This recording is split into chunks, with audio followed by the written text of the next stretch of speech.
Music. I find my sister in the big, soft chair where I'd usually find Charles, television playing with no sound. She's asleep until I pat her shoulder and her eyelids flutter. Leaning down closer to her ear, I say, "Time for bed, miss." She's dressed for bed. Probably had been upstairs to bed at least once before she wound up in the chair in front of a muted TV in the living room at 3 in the morning, where I had wandered after bed and sleep failed me too.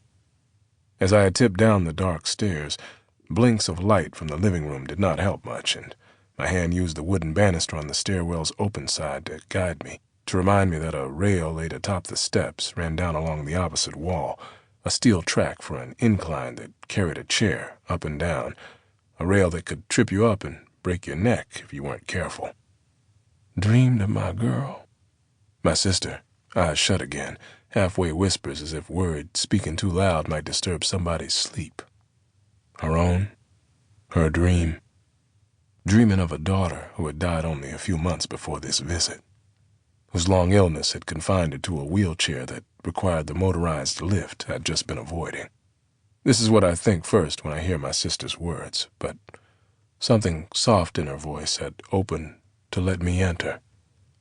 And I understand the girl she dreamed of was two girls. My grown-up niece, whose untouched room I'm not yet prepared to enter alone. And the baby, not quite two, lost how many years ago?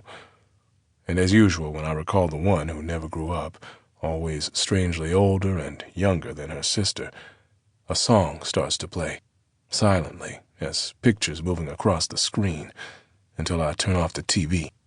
That old Spinner song we had danced to in this same room. Dark then, too. My niece, tiny, fever-sweaty, swaddled in a nightgown, me cradling her in my arms, blowing on her brow to cool it with my breath as we swayed, near to sleep like my sister in the chair, who bestirs herself, reaches back to plant her palms on the armrests, scrunches her weight forward to get it balanced on her feet to stand, to smile, to go up to bed.